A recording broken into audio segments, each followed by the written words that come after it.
Hello, this is Professor of Medicine, Dr. Desiree Duvenet, talking to you about the eye, the Eductor 2020 program. This is a program today for therapy and information on macular degeneration. Inside the back of the eye, we have the area that's going to receive the light. The eye is very, very sensitive. It's the last part of the body to really grow and reproduce. It gets a very, very thin supply of blood.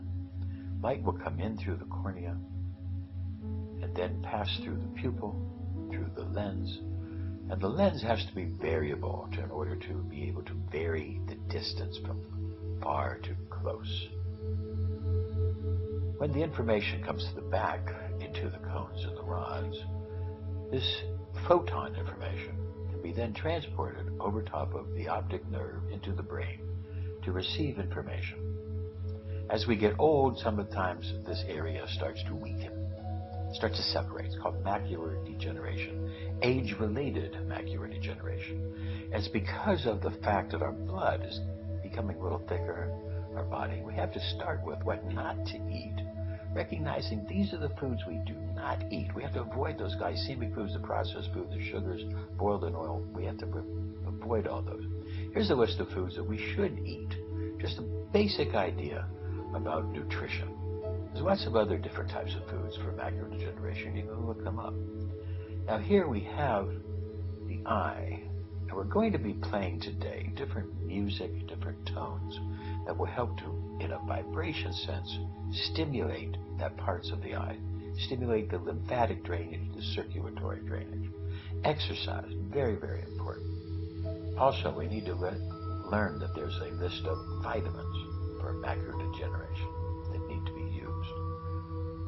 As we get older, sometimes we need to take more of these. Some people need more than others. There are certain herbs.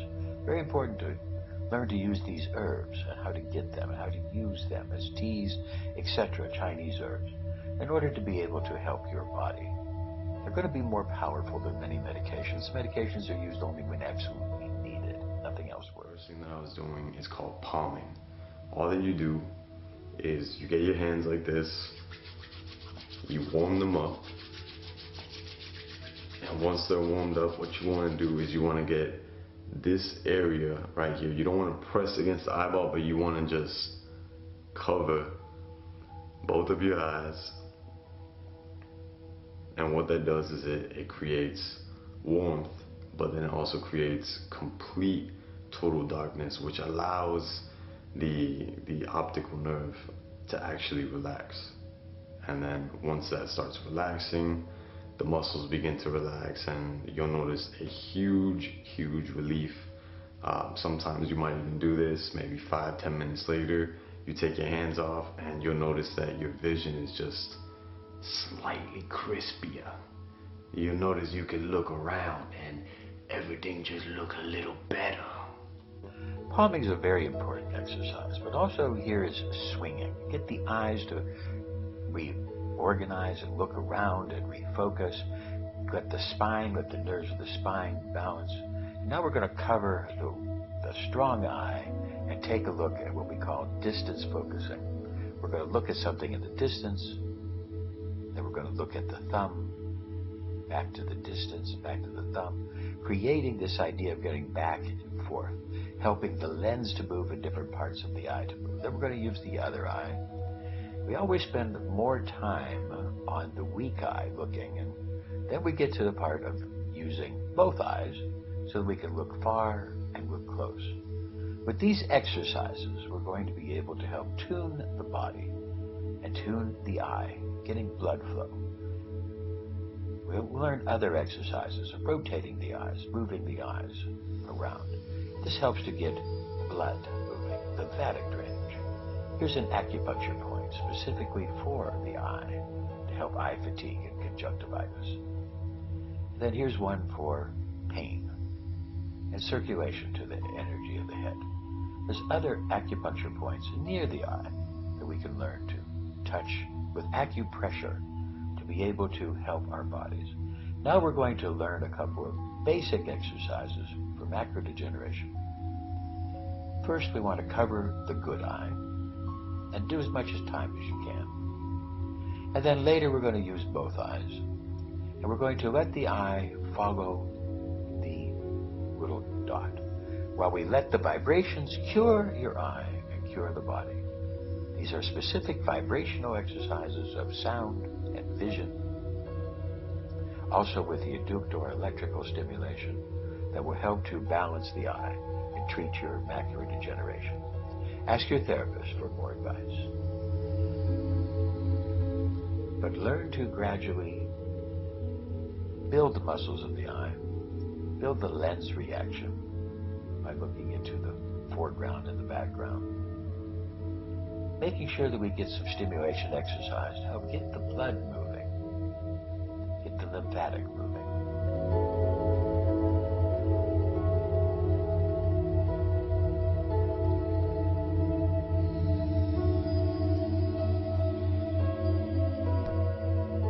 Look far away at the tip of the mountain, and then look close at the foliage that's close. Shift the eyes back and forth, not fast, but slowly at your own pace, so you can look far and back. It's much better to do this outside, but this will help you inside the office. It's part of the exercise. Let the vibrations cure you.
So I hope you enjoyed our little exercises today and restore the waters through relaxation, through stimulation, and through blood flow, exercise, diet, lifestyle. Keep your eyes forever clean.